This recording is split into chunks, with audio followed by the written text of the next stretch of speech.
Elon Musk is the god which all of us nerds worship, Yes, right? yes, yes, of So if course. Elon Musk is saying something, I have to take it seriously.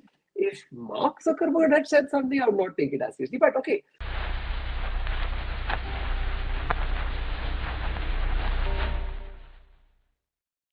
Hello, hi everyone. Welcome to yet another episode of Voice of Web3, where we simplify everything crypto for you. And today is a special episode. I mean, we know these are difficult times in crypto, and so we wanted to kind of address the most burning and trending questions in crypto industry today. So you are seeing yet again in the mainstream media questions like, is crypto dead? Is AI killing crypto? Is a recession ahead? So much of negativity in the mainstream media again. So I know as a startup founder or as a crypto investor, you should be anxious. I know that you should be having sleepless nights. And if you are somebody like that, then this special episode is for you. Today, we are going to invite a very special guest. This guest is an investor himself. He is a very renowned entrepreneur and he's a very renowned ex-CEO as well. He has run crypto exchanges, multiple ventures, non-crypto as well, financial ventures. So he's somebody I hope will be able to give us a very deep insight that what is exactly going into this crypto world right now. And as a crypto investor, as an entrepreneur, as somebody who's running a startup in crypto industry, how can we all prepare for this and how our next 2 to 3 years going to look like. So without any ado, without any delay, let's welcome on the podium Mr. Ajeet Khurana. He right now is running a venture known as Reflexical, which is simplifying venture funding, angel investing, and everything for crypto startups. As I told you earlier, Mr. Ajeet is a very renowned personality in crypto industry. He is renowned globally, and he's somebody who is very active into crypto networks. And today, we hope, sir, that since you're with you, we shall be able to kind of address these very serious questions around crypto industry. So welcome to the podium, sir. Welcome to the Voice of Web3. Thank you. Thank you. Though I must tell you that with that sort of an introduction, your listeners must be wondering whether between the time they start hearing us today and the time they end hearing us, whether they can all turn into billionaires, or rather, they can all turn into millionaires. I think, yes, you can turn into a millionaire by taking people's advice, but you can turn into a millionaire only if you were a billionaire to start out with, because advice only heads in that direction. But I hope that we will be able to shed some light on what is this all about, and some of the issues you've already raised, Sunil. I look forward to hearing more. Sure, sure. So, I mean, just to kick start the discussion, I would like to address one of the data that was recently shared in a report, and the data was kind of very, I should say, disturbing in a sense that we have been seeing quite a lot of venture funding into crypto industry. But this data actually kind of identified that 80% of the venture funding has already reduced over the last 1 year. So is it true? I mean, first of all, and if it is true, then what sort of investors are already holding themselves back? I mean, is there a certain trend that you're observing on your side? So here's the thing. Uh, I don't know if the number is true, and even the person who publishes this number does not do a complete market study because people are not disclosing all their deals. But I find it very easy to believe. In fact, if the number had been 90% also, I would have found it easy to believe. So significant amount of venture funding has dried up. Now, what we should understand is, what does this mean? For example, what type of projects do VCs fund? Who are these VCs and what stage do they fund? So largely the crypto investments of the VC space has been funded either by crypto specific VCs, which means VCs which only invest in crypto or largely invest in crypto. And the second is the non-crypto VCs. The non-crypto VCs were anywhere new phenomenon. They came into the market only in 2020 end or mid, and they were very active in 2021 and 2022 they ran away. The reason is that VCs, regardless of whether crypto VCs or otherwise, their thesis primarily runs on adding fuel to a vehicle that is running very well, which has proven that it is a vehicle, which has proven that it can run. This is very different from, let us say, seed investment, which also seed VCs might do, or pre-seed VCs, or angels, or your friends and family might do, where they might say, oh, this is a good founder. He or she is talking about a good idea. So they will fund even at that stage. Now, the seed guys fund at an idea or entrepreneur stage with the hope that the VCs will come and fund at a later stage. So a few $100K at the seed stage and a few $1 million at the venture stage. The problem is that the nature of projects we saw in the 2020, late 2020 to end 2021 had usually problems that they were undifferentiated, that they were largely commoditized, right? So what happened is that even though many of them in the bull market raised money, with that money they could not achieve enough success to warrant a VC round. VC still funded them in the bull market because they were hoping to, rapidly turn around. And unlike VCs in the private equity space, here the tokens get listed, so VCs do get an exit. But now here, what we saw in the later part of 2021 and early part of 2022 is that ventures were not gaining adoption. They were not gaining user base. They were not gaining transactions. And they were having to burn their own token as currency, sometimes even burn a lot of VC money. So the economics did not make sense. This, coupled with the fact that there was an overall economic letdown on all fronts, on the interest rate front, on the stock market front, etc., caused a complete collapse of the investment space. And this is now, we are almost 15, 16 months into the bad market. Very difficult to say how long it will last, but these are the reasons. Non-crypto VCs are gone. Crypto VCs have become very stingy. And there is no revenue or business being generated by most projects. The combination is deadly. Understood. So yeah, I mean, definitely most of these ideas were funded at an idea stage. So we can say we are somewhere in the middle stage where every investor is now validating whether the investment makes sense or not. But Ajeet ji, I mean, even in this, during this winter season, I mean, crypto winter, are there any particular use cases that are still investor VC favorites, I mean, or investor favorites? If I were to start a startup today in cryptocurrency or crypto market, then are there any particular use cases? Yes, actually, there are 3 points on this regard. Point number 1, investments are still happening. They might have reduced, Right. They might have reduced a lot, but investments are still happening. This is extremely important. So now imagine that startup which gets funded in this market. That is something spectacular. Point number 2, or more directly answering your question, I think that today, unless you were an iconic founder, that means you have had earlier startups where you have had great exits, your VCs and other investors have made lots of money. If you're that sort of a founder, people will give you money. But unless that is the case, and of course, in most cases, that is not the case, right? You can no longer go to a VC with an idea, however great that idea is, and hope that they will fund you, right? So if your idea is such that it cannot get off the ground without any money, then you're going to have to raise the money from your own pocket or from your friends who believe in you or your classmates, hostel mates, or something like that. Because VCs are basically today worried that you will not even survive. It is not a question of whether you'll do well. It's that you will not even survive till the market improves. In light of that, we want to see something. It can't just be an idea. And now more directly, what is the sort of idea that they like?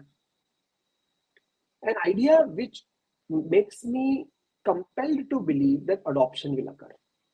If you look at a lot of DeFi that came out in the 2021 period, if you try to find out who is going to use that decentralized finance, it is basically people who are already using decentralized finance.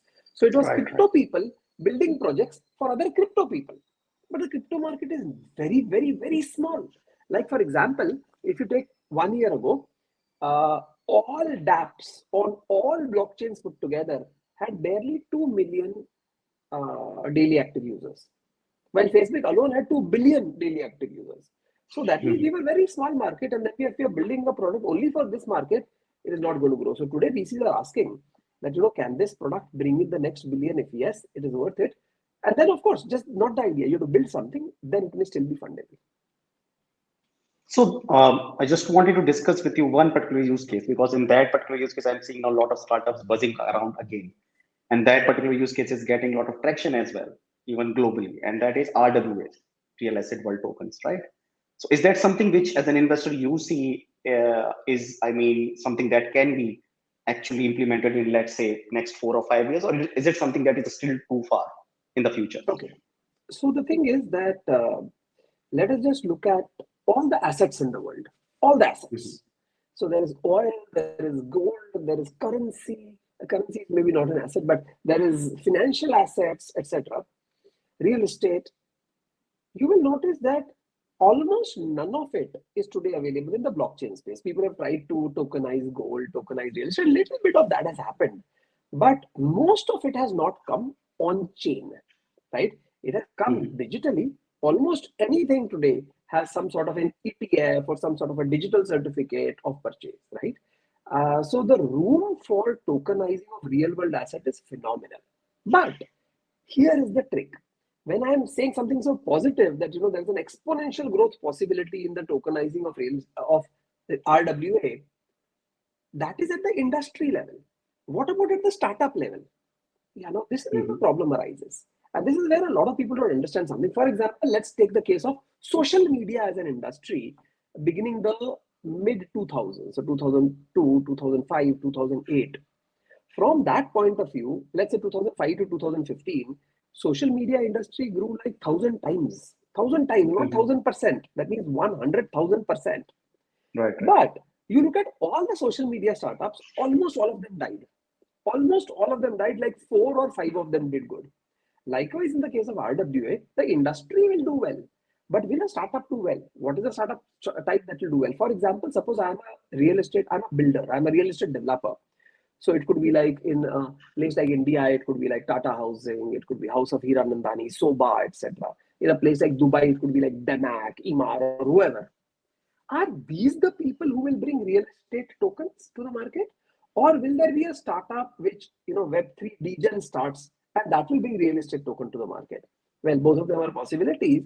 But if you think about it, if the real estate guys themselves start bringing tokens, then there may not be too much room for the Web3 investor, unless they are creating the infra for RWA tokenization, unless they are creating the platform, the rails, the social network, etc. So there are a lot of possibilities, but there is no model that has emerged for a startup to become successful in RWA, though the RWA industry is attracting a lot of attention and is likely to grow. Yeah. I mean, and I actually was very curious to know your views around Metaverse. Just 7 or 8 months back, it was totally everybody was hyped about it. Meta was, ex-Facebook was getting into it. So is this hype over, or are we still, shall we still have some hope for there? So a year back, people thought that Metaverse was going to be the greatest thing. Today, people think Metaverse is dead. I think they were wrong then. They were wrong now also. So first, let us try to understand that Metaverse is not a Web3 phenomenon, right? Just like social media is not a Web3 phenomenon, but you can have a Web3 enabled and Web3 architected social media. Likewise, you can have a Web3 architected and Web3 enabled Metaverse. For example, the Facebook name that you said that it used to be Facebook, now it is called Meta. Is Facebook a Web3 platform? Is Facebook planning to run this on a token economy? The answer is no. It is trying to run it like the social media, but in a Metaverse format. So Metaverse intrinsically is not a tokenized industry. Now, to answer your question directly, that is Metaverse dead or is there a future for Metaverse? I think that Metaverse is absolutely our future. I know that people will laugh at me that, hey, you are 1 year outdated.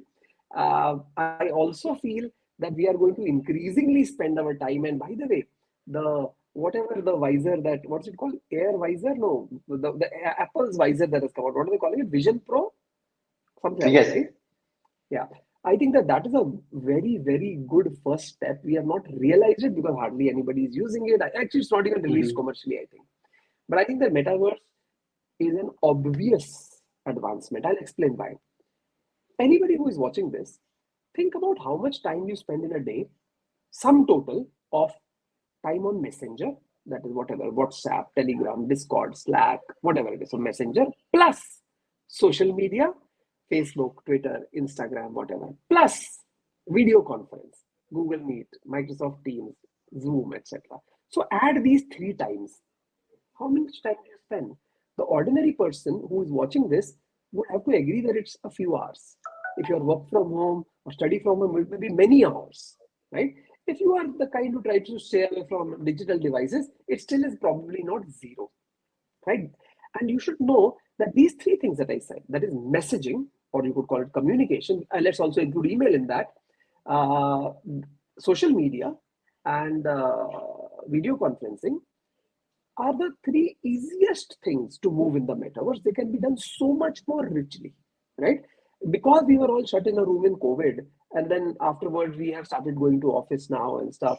I think you have to agree that without getting into the debate of is work from home better or work from office better, I'm not getting into that debate, but you have to agree that work from home is different substantially than work from office. So there is some Of course. richness that comes in from Mhm. work from office, and there is some efficiency that comes in work from home. So do you do richness, effectiveness, or do you do efficiency? What if there were something that does both? And that is what the metaverse is promising. Please note, I'm not trying to sell you metaverse. I'm not a metaverse entrepreneur. So let me not make this real. So the fact is that metaverse is very, very compelling, right? So I think that Mhm. metaverse is our future. Currently, the problem with the metaverse is that if you do it without a device around your head, the quality is very poor. Even then, to Mhm. get a moderate quality, you need a very high-end device, such as a gaming laptop, right? And then, if you want to get a full view of it, you not just need to be having something here. Realistically, you should have hand controllers and much more. Ideally, you should be wearing a bodysuit. Now, nobody's doing that. I agree, and that is probably like a decade in the future or more.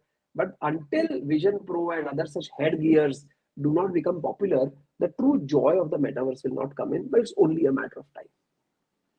Yeah, I mean, somebody like Elon Musk has already, kind of, he's totally negative about metaverse. He does not believe that people will be moving around having those heavy, headgears on the top of their heads. But again, I mean, in terms of attention, it completely makes sense the way you portrayed that the I must also attention. point out. So you should know that Elon Musk is the god which all of us nerds worship, Yes, right? yes, So yes, of if course. Elon Musk is saying something, I have to take it seriously. If Mark Zuckerberg had said something, I would not take it as seriously. But okay, you should know that what Elon Musk is talking about is that the form factor of the metaverse with that bulky thing, and Apple is also Mhm. making you carry a battery pack in your pocket and stuff.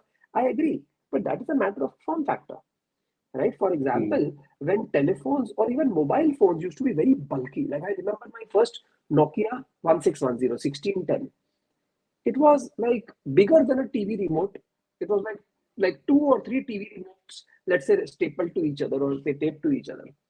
But at that point of time, had we said that the form factor is so obnoxious that mobile phones will never, become realistic, then you and I might not have been talking today. I do agree with the form factor. For example, I think that the form factor of a visor has to be similar to what glasses that you are wearing right now, right? It has to come into that, and it can, right? Maybe it will need to have a micro projector inside, right? Maybe it won't just be a screen. Whatever happens, so the form factor is atrocious. So to that extent, Mhm. I agree with Elon Musk. But even Elon Musk said that this form of metaverse will not come more true, but some form will come and get forever optimized. So, Ajit ji, moving on, I wanted to ask you one more key point, and this is a question which we have received actually from 4 to 5 different entrepreneurs, and they are right now kind of confused. After this recent news we saw from US SEC, right, kind of labeling a certain coins and tokens as securities, right? So right now, entrepreneurs are in right now in a phase of confusion that shall we still go ahead with token economics? Shall we still launch tokens which are listed on Binance or Coinbase? Or shall we completely go on an equity-based model? So what do you propose to, I mean, and what would be your pointers for such entrepreneurs, who still want to include token economics and token as a part of their project? So the problem, I must just give you a little, disclaimer before I give the answer. So the answer is very clear. Is that when you Mhm. are in the Web3 world, it is expected that you would speak in the favor of tokens, right? So to that extent, if I'm going to disappoint somebody, please forgive me. But the fact is that any entrepreneur who is asking this question as to should Mhm. I, let's say, fundraise using equity or fundraise using token, that Mhm. right there is the definition of the fact that their token is a security. Because they could do token or equity. Equity share is definitely a security. So if the substitute of that is token, then it is a security. And it would be a little silly to say that just because a token has utility, it is Mhm. not a security. If people are buying it and selling it, Mm-hmm. I've even seen people issuing tokens and trying to make price projections of what it will become. Then they basically are treating it exactly like equity. Not all, some of them. And frankly, the worst thing is when there is literally no utility of the token, though they will claim that its utility is as payment or whatever they will claim, but really that entire software system could have been made without tokens. The entire thing could be without tokens. Now, if that is the case, then frankly, it is not a token-based software project at all. Probably the founder is coming up with a token only for the purpose of being able to sell it easier than they would be able to sell shares. In this case, I would say, please sell shares.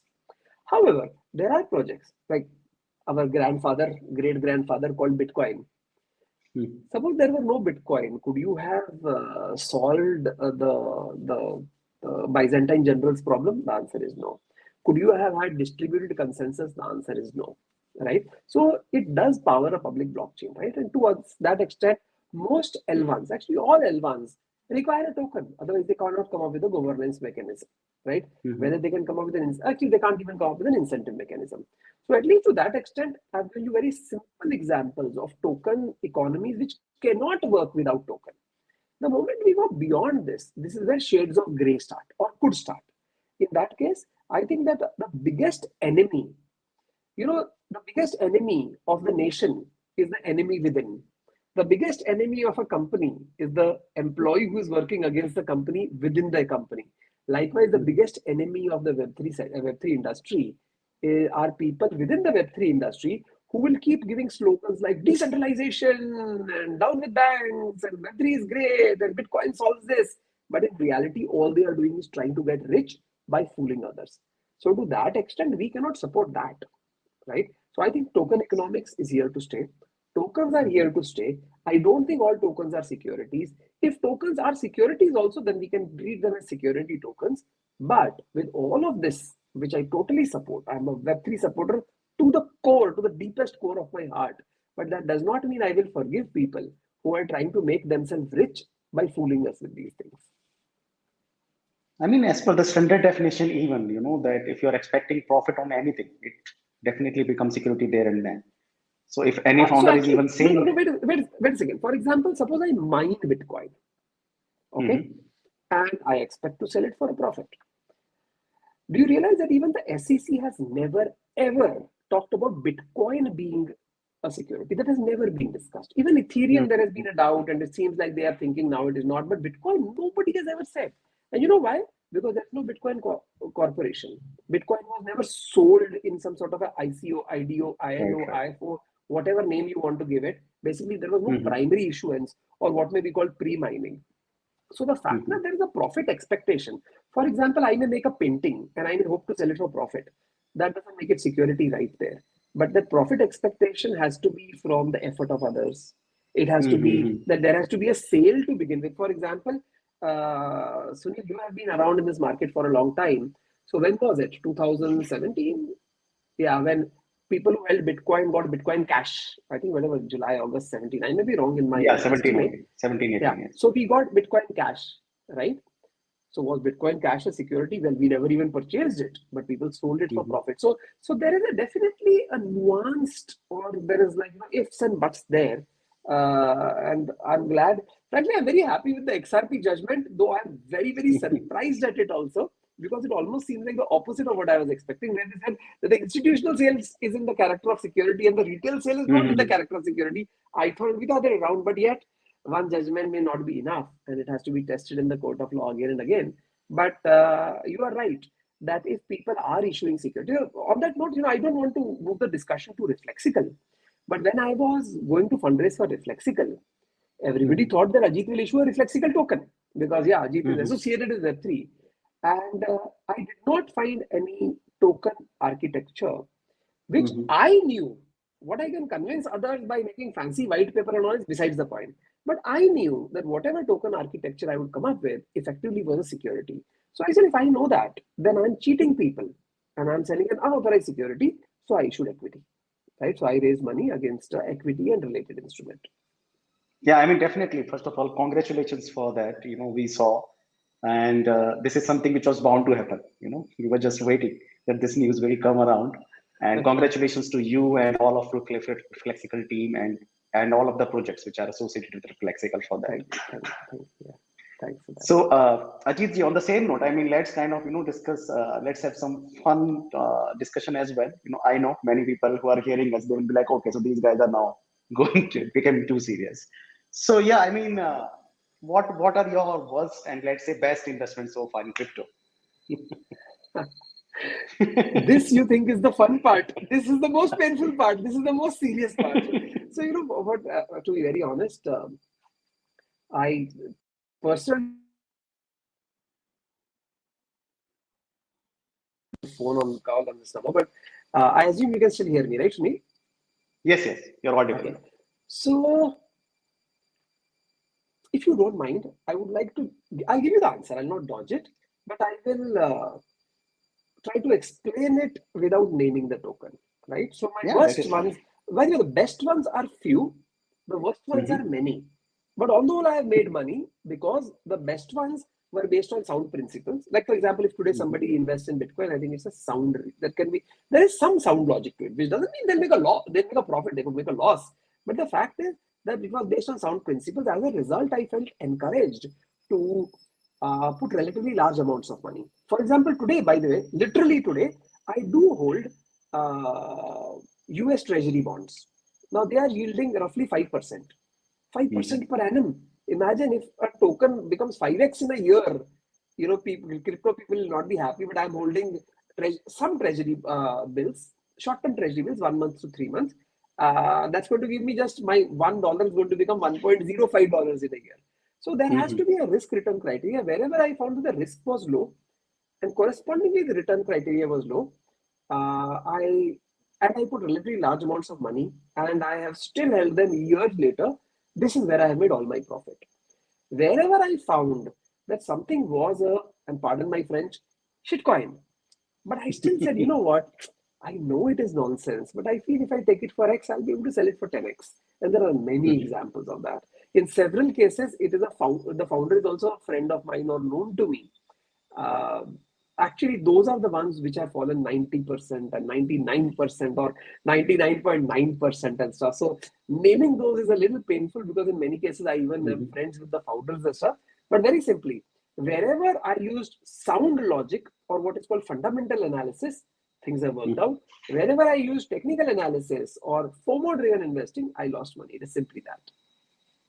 So, I mean, this is actually a very good point. So, if somebody is, let's say, is beginning their journey as an investor in crypto space, then are there any particular checkpoints or highlights that you would like to tell them that, hey guys, please be watchful for these at least? I mean, I'm talking about somebody who is beginning, let's say in 2023 or 2022. So today, which is the 24th of July. Suppose today is the first day you have decided that you want to get into crypto. What do you do? I think there are some checkpoints or some guidelines. Guideline number 1, please look at the total wealth you have. Now, you may be a student, you may be a recent grad, you may be 30, 40, 50 years old and have lots of money and assets, whatever. Please look at your total wealth. By wealth, I mean everything you have, not just the cash in the bank. And just find out that what is it looking like. If you think that a lot of money is already at risk, you may not even want to get into crypto. There's no doubt that the volatility makes this a risky asset. If you feel that your portfolio can take more risk, then decide which risk assets do you like. Do you want to put some money in equity, mutual funds, equities, etc., etc. So after doing all of that analysis, you may do it yourself with the help of an online software or with the help of a financial planner. If there is a small amount of money, let's say it is $1, $10,000, $1 million, whatever, it's up to you. You feel this can go into crypto after all the portfolio allocation you do. I would still recommend that take a small percentage of that and go ahead and invest. Right? That is the starting point. Now, what do you invest in? You have 3 approaches to investment. Approach number 1 is that I don't understand these things, so I will listen to what an expert says. I don't see anything wrong with that, right? You just have to make sure that this expert is sincere. This expert is not promoting something only because that coin or token is giving them money or some sort of influencer marketing. They are giving you something fundamental, valuable about that project, as opposed to just saying this will be great. Look at the number of Telegram followers and things that this don't matter. So you can listen to experts. There is no harm. Just choose the right expert. So this is method number one. Method number two is where you say that, you know what, I'm going to do my own analysis. Here, what I would recommend is that if you're truly starting today for the first time, go ahead and look at the more established coins. So what will be established coins? Of course, there'll be Bitcoin, Ethereum, and the like. But more importantly than that, you want coins where a lot of information is available, as opposed to a token which is not yet released. So I would recommend don't go in for a primary offering yet, because the primary offering, all the information that is available is what the issuer is telling you. There is no established market yet. So go for established large cap tokens or very, very large cap tokens, and don't expect outstanding returns. For example, if you buy Bitcoin today at $30,000, to expect that in any months and few years it will become $300,000 or something, I think is completely unrealistic. I don't want this to be, I hope I'm proven wrong, as in I would love for it to become 10x, but don't enter with that expectation of Bitcoin becoming 10x from here, because you should also know that that would basically mean that the market cap of Bitcoin will start approaching like something like $6-7 trillion, which is a very large market cap for any currency to have. By the way, it is possible that in my lifetime, I'm going to see the number of 300,000, as in I do believe that is going to happen. But it's not going to happen very soon. And then somebody will say, had you purchased Baby Dodge, had you purchased Tuppy Coin or something like this, by tomorrow your $1 would be $100. And then you look at the chart and there might be some such day. Stay away from those things for the beginning. If you want to gamble, there are many ways to gamble, including in crypto. You can go to the casino, buy a lottery, or buy such meme coins. And you don't know, some people do win the lottery. As far as primary issuances are concerned, unless you know the founder, unless you have some understanding of their project, I would recommend that newbies should stay away from it. Awesome. So I'm sure, I mean, this information will really help, people who are just going on CoinMarketCap and selecting the top coins, top coins for the day and putting their money there. Oh yeah, daily losers, daily toppers. Oh, wow. So yeah, Ajeet ji, now coming to the elephant in the room, CBDCs. I know, I understand, you must be really getting this question a lot. But my question is specifically to understanding it from a regulatory point of view, right? Because I understand that US government coming up with Fed now, Indian government coming up with e-rupee, and these are completely now bypassing even traditional wallets, leave apart cryptocurrencies, right? So how do you see this actually impacting cryptocurrencies like Bitcoin, Ethereum from a regulatory point of view? Do you really see we are moving towards a complete ban, or do you see we are moving towards some sort of a regulatory regime? Before answering your question, which I will answer, let me just give you my opinion. I think if we were to live in a utopian world where people didn't have bad intention, the e-rupee or the digital yuan or the whatever name of CBDC is a dramatic improvement, operationally speaking, on the digital money movement, as in it's like phenomenal. But like I said, if we assume, if however we are worried that this will grant too much control to the government and they could just completely become not just dictatorship but abject dictatorship which just are out of control, then this does become a weapon in the hands of such a dictator.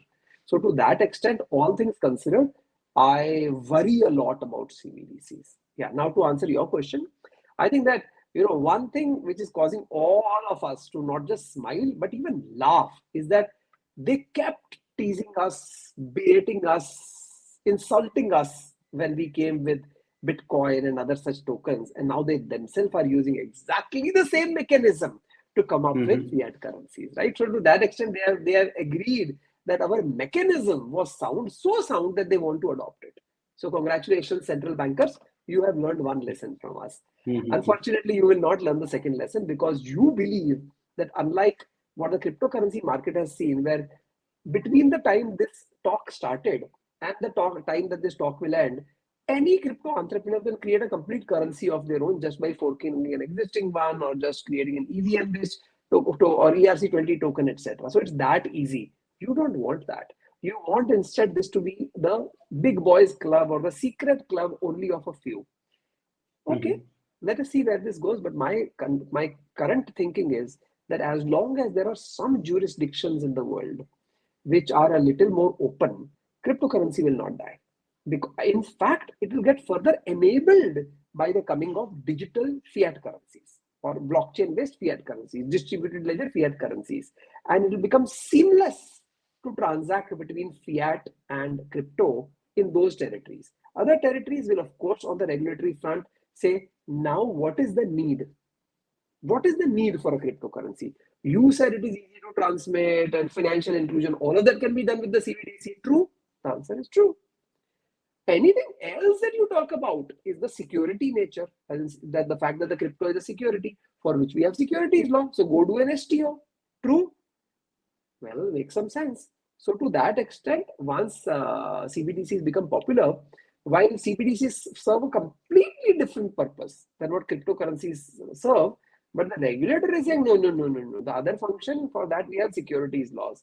So I think we may take a little bit of a blow, but I don't think of this as CBDCs coming and killing crypto by any means. Several regulators around the world are actually quite open. Gary Gensler, who has taken all of these boys to court, has never spoken against Bitcoin ever in his life, right? He is not approving the Bitcoin spot ETF, but I think it's only a matter of time. BlackRock should prevail. But yeah, so long story short is that it is going to cause the market to get a little unstable, but that's not necessarily a bad thing. So I mean, this specific topic about Bitcoin ETF, right? And when we talk about cryptocurrencies as right now being deemed as securities, right? Both things, right? So I mean, it is kind of a win-win situation, right? If a Bitcoin ETF comes out, because then definitely some cryptocurrencies will be called a security, right? No. So for example, take the case of land, not a land-based ETF or a real estate-based units. I'm talking of land itself. Land is not a security, right? But you can create a note or an exchange-traded fund on top of it and have a real estate ETF. Such things are called REITs, typically real estate investment trust, or units of real estate investment trust. So those notes or ETFs will be securities, but that does not mean that the underlying asset is a security. For example, oil is not a security, it's a commodity. But you can have notes on oil which are securities.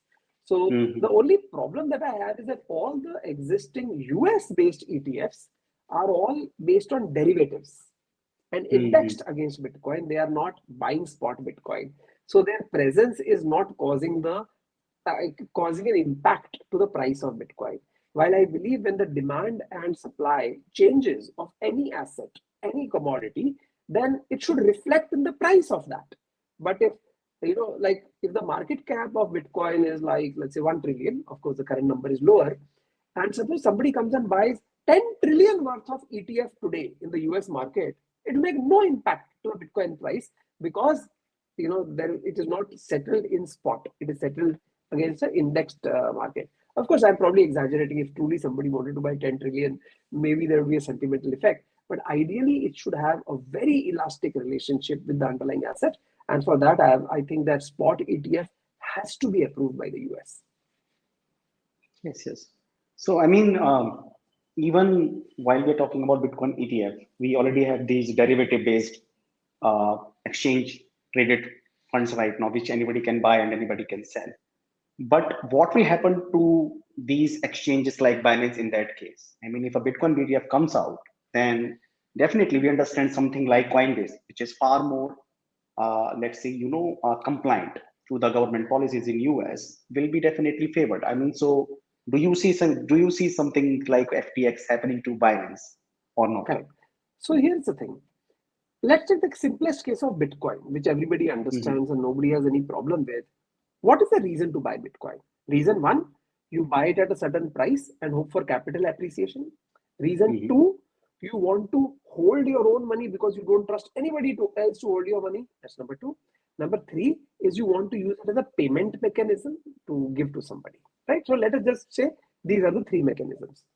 The first one, which is capital appreciation, probably if we only look at the first one, it might be smarter to just buy the ETF because somebody else is doing your custody, no hardware wallet, they are very heavily regulated, somebody is looking too closely at them, etc. Very, very few failures occur at that stage, while in crypto exchanges, a lot of failures occur. So solely for the purpose of buying Bitcoin, if there's a spot ETF and there's a good audit and all the compliances, I think it might be a better mechanism to buy the ETF than to buy Bitcoin. But Yeah, I mean, if your purpose is 2 or 3, that is holding your own asset or transmission, then you can't do that with ETF. So it depends on what your function is. I mean, the way governments are pushing out exchanges, particularly, and recently a very important, actually very interesting news came out. You must have seen the Indonesian government is launching a government-operated exchange, cryptocurrency exchange. So that is again an arsenal the governments have in their, bucket. They can always go out and kind of create something like, if I talk about India particularly, then NSE, BSE is already there. They may come out with some exchange around cryptocurrencies as well. So in that case, I mean, Binance or other exchanges, which are still to be accepted by large economies of the world, and even UK, we are hearing very negative news from UK as well. So a lot of investors do have that fear that will something like FTX repeat with Binance. So, but I'm certain that you don't have such fears yet. I'm glad you have such certainty in your belief. But the fact is, yeah, I think that I have never been a very big fan of Binance, but there are other reasons for that. I sometimes believe that they behave like monopolists, and instead of helping the industry grow, their entire focus. So when you're a leader, you have some role towards the helping the industry grow, but they are only focused on helping themselves grow, which is okay when you're a very small startup. At this stage, they should have been working a lot to the industry. To some extent, they are, but I think they should do more. Having said that, I believe that in a node structure, that is an exchange traded node, exchange traded fund, etc., all cryptocurrency, like even a shitcoin, you can create a node out of it and trade it. And if the underlying spot has to be purchased or sold, it can be done. But cryptocurrency by itself, like Bitcoin by itself, I can't see a regulated exchange listing, because for that you have to be a Binance-like exchange. So to some extent, there could be some minimal regulation. Malta may have a license, some other country may have some license. But this thing around where will these assets be traded and what will be the nature of regulation of that exchange is still not settled. You see, Binance is always in the news. 2 months have never passed since Binance has started. There have been no 2 months where there has not been some regulatory problem that Binance has had to face. Then there haven't been 2 such months since its starting. While you couldn't say the same thing about securities like stocks, etc. So in light of that, I believe that the picture has to still open.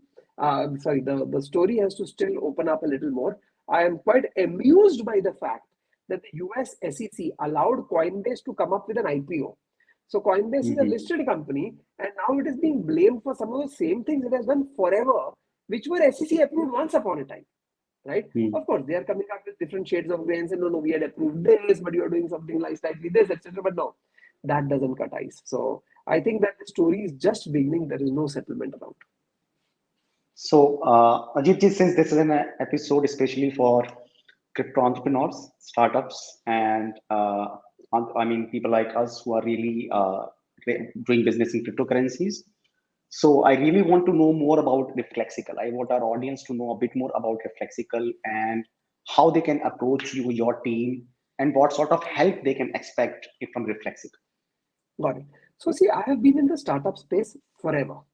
Like in August of 15th of August, which is an Indian Independence Day, 1994, I became entrepreneur, exited my first venture, again became entrepreneur, exited that, became an angel investor full time for a 4-year period, worked with many people, etc., etc. And at the end of all that, what I realized was that there were some characteristics of successful companies, there were some characteristics of successful founders, there were some limitations and blind spots that these founders faced, and I felt that in some ways, few ways, I could help them. So what I started doing is I actively started seeking startups where I liked the founder, I liked the use case, I liked what they brought to the table, and whatever they were missing, I felt I could bring to the table, which means the missing ingredient was me, because if I came in, I could push them over the line. Now, not all founders are this way, not all startups are this way, not all of them are suitable. So it's not as if I have a formula which helps everybody succeed. By a long shot, I don't. But whenever I come across a founder where our wavelength matches, there's a meeting of the minds, which is first and foremost. If I don't have a meeting of the minds with the founders, I frankly get too frustrated dealing with them. I sometimes have made the mistake of engaging with such founders and I have lived to regret it. If there's a meeting of the minds, if there's a sincere intention to build as opposed to merely fundraise, if there is a customer pain point that is being solved, whether in a B2B situation or B2C, in that case, if I feel that what is missing in the startups case is just some input from me and that will be enough, in that case, we have a fellowship program where founders join our fellowship program and we help them grow. We help them in tokenomics protocol. We help them in giving some gyan on how market operations work. We keep cautioning them about the fact that they should not, that they need to get their own legal protection on the Securities Act for violation of it thereof. We have them in the traditional business senses of hiring, incorporation, branding, marketing, etc. And in doing so, we believe that they should get over the line which causes them to succeed. And the good news is that we don't charge them fee. We don't charge them rupees and dollars and pounds or what have you. We rather take a position in them where they reward us with equity and or tokens. And that basically means that if they don't succeed to create value, we get zero from them. But if they succeed and become spectacularly valuable, then we also become spectacularly wealthy as a result. So there's an alignment of interest. So to that extent, we are not like consultants, right? We are more like mentors and advisors, though those two words also are very grossly misused, especially so in the Web3 space where somebody could have just entered the industry last year and will today be called an OG, right? So it's very easy to be an OG in an industry like this. I sometimes joke that, if you were in the industry for at least one day, you're already an OG, especially because social media, influencers, YouTubers make such a huge noise. In fact, all the people I knew in 2016, 17, 18 who were deeply involved with crypto and have actually significantly influenced how crypto has emerged, people don't even know most of them. So the real OGs, very few of them are even known to people, and the people who present themselves as OGs know very little. So we stay away from such superficial use cases, superficial founders, superficial influencers, etc., and focus on real use cases. If you believe you have that, if you believe you're a sincere founder and you can, let's say, since you are listed CoinMarketCap, let's say you are confident that your project would be a top 300 project, which is our target always. As in, we want to target projects which, with our help and participation in the journey, will end up being a top 300 project. Then we are very keen, eager, and excited to talk to you. You can reach me in any way. If you know my email number, WhatsApp number, Telegram ID, whatever it is that you know my Twitter, anything. I'm LinkedIn, anything. I look at the messages everywhere. Some 10 times a day, some once every 3 days. That may be different, but I'm very keen to talk to you. Just keep in mind that if you're looking for a service provider, somebody who will come and prepare your pitch deck, or somebody who will come and fundraise for you or something, your expectation is not bad, but that is not what Reflexical does. Rather, Reflexical advises you on all of these matters, right? So that is what it's all about. Guys, there it is for you. If somebody is actually building something which they think is solving a problem, which they think can commercialize easily, they have a commercial model for it, then I can speak from my own personal experience. Mr. Ajeet is actually one of the most approachable persons in the industry. And please do reach out to him. And I'm sure that he's somebody in the industry who has right networks right now, and they can help you. So Ajeet, on that note, so this is all for today. I mean, we really want to talk more with you, but I understand I have already taken a lot of your time, and I know you're a busy person. And we really hope we will stay in touch, and we will keep on connecting. We will, as CoinGape also, we will try and connect as many startups as possible with Reflexical. We will try to create a bridge somewhere where actually startups can reach out to you and your team directly. That is something we will take upon us. And okay, so there is one more question. I just got it. Okay. So, sir, any advice for us, CoinGape Media? Yes. So what has happened is that the entire media and social media of crypto has been driven by, media is driven by advertisers' revenue. You will call them brands or whatever you may call them. So in the previous bull run, people who were trying to sell their tokens were very generous with money that they would spend on all media. It is not CoinGape specific, it's true about everybody. It could be a YouTuber, it could be a whatever, it could be whatever, any in the media that has the word coin or block in it, right? It's in their name. What this did was that I think that some amount of reputational problems came with the media, as media and some very respectable people also were blamed of being shillers. Today, that money has dried up significantly. As a result, Right. I find that all of media and social media, some of them are shutting shop, some others are trying to do, let's run a course or other mechanisms, and some others have gone back to the basics, which I think is a healthy thing. So the only advice I would have for you as CoinGape specifically is that given that you are not a new kid on the block, you have been around for long, I would really love it if, other than doing the work that you're doing, which I'm of course a fan of, which is what brings me to this session, I would like for you to be in some sort of a mentoring or role model, position for so many others who are in this space. Now, whether you will do it formally by announcing a mentoring program for media companies, maybe. Whether you will set up a association for global blockchain media companies and be part of it, whatever, that could be another one. Whether you will just put out good guidelines for other media companies to follow or best practices, other various ways. What way you will choose, I don't want to arrogate the right because I'm not a subject matter expert, but I think it would be a great idea if those of us who have been around for a few years in the crypto media space actually take it upon themselves to make sure that this industry does not get destroyed by shillers and scamsters. That would be a good idea. Sure. So thanks a lot. Thanks a lot. And we will definitely pay heed to it. Even if you recall last time, somewhere on the Twitter, you gave us an advice that why don't we start Twitter spaces? So we already have done around 15 episodes now, I think, and we are starting our podcast as well. So just to let you know the importance of advice to us. I mean, we are already following it. And as and when it comes to us, we will definitely jump on it. We can assure you that.